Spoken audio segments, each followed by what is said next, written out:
Hello friends, welcome to Hindi Bhasha Adhyayan. आज हम पाश्चात्य काव्य शास्त्र के प्रमुख सिद्धांत और उनके सिद्धांतकारों के बारे में देखेंगे।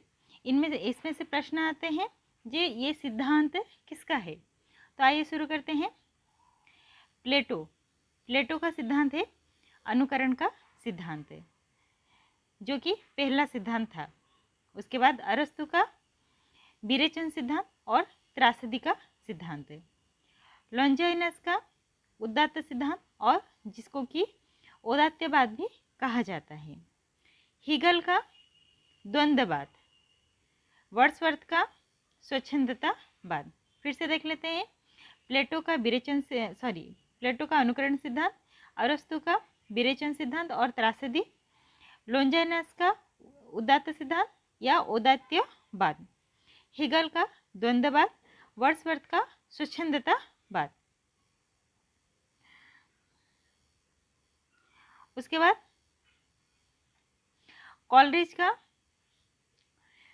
का कल्पना सिद्धांत, सोरेन किर्केगार्ड का अस्तित्ववाद सिद्धांत, कार्ल मार्क्स का द्वंद्वात्मक भौतिकतावाद। उसके बाद आते हैं जीन मोरेयास, बादलेयर और मेलार्म प्रतीकवाद का सिद्धांत दिए थे, ये तीन मिलकर, जिसको कि मैंने जीन बाद मेल इस तरह से इसको याद रखा था। उसके बाद प्राकृतवाद, एमिला जोला। इसमें प्रश्न आया था जोला का सिद्धांत क्या है।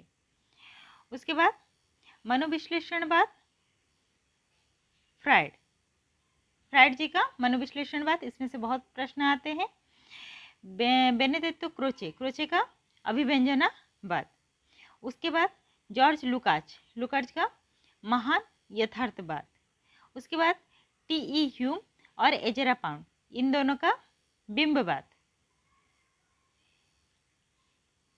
उसके बाद आता है टी.एस. इलियट का निर्व्यक्तिकता का सिद्धांत, वस्तुनिष्ठ समीकरण, परंपरा का सिद्धांत, उपन्यास का अंत, ये टी.एस. इलियट का सिद्धांत है। उसके बाद आई.ए. रिचर्ड्स का संप्रेषण का सिद्धांत, मूल्य सिद्धांत और अर्थ मीमांसा का सिद्धांत, यह आई.ए. रिचर्ड्स का सिद्धांत है। ज़्यादातर संप्रेषण सिद्धांत और मूल्य सिद्धांत आई.ए. रिचर्ड्स का पूछा जाता है। कार्बे का यथार्थवाद, लुकाच का महान यथार्थवाद था और कार्बे का यथार्थवाद।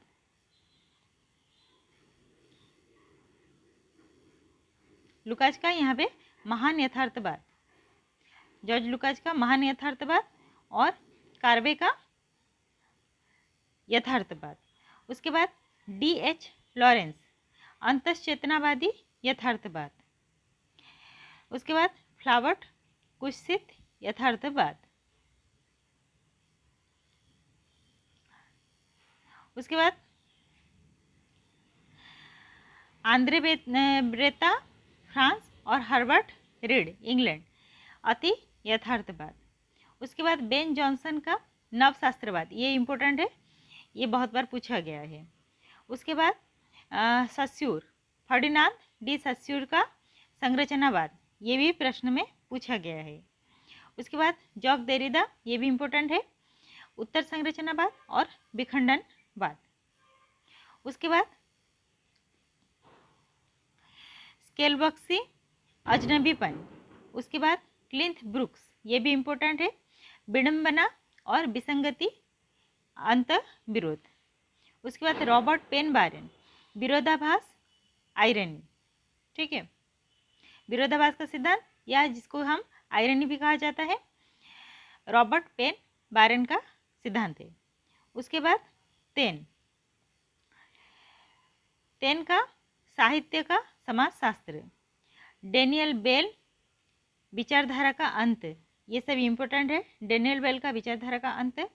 रोला बर्थ का लेखक की मृत्यु, लायन ट्रिलिंग का लेखक का अंत, ये बहुत ही इम्पोर्टेंट है, इसको आप देख लीजिएगा। उसके बाद एडमंड विल्सन का परंपरागत शैलियों की मरती हुई विधाएं, ये सब सिद्धांत और सिद्धांत कार्य को आप ठीक से याद रख लीजिए, क्योंकि ये बहुत बार एग्ज़ाम में बहुत बार इधर उधर करके पूछा जाता है। तो अगर आपको ये वीडियो अच्छा लगे तो लाइक शेयर और सब्सक्राइब जरूर कीजिएगा, और आप इसको अच्छे से देख लीजिएगा। ठीक है, धन्यवाद।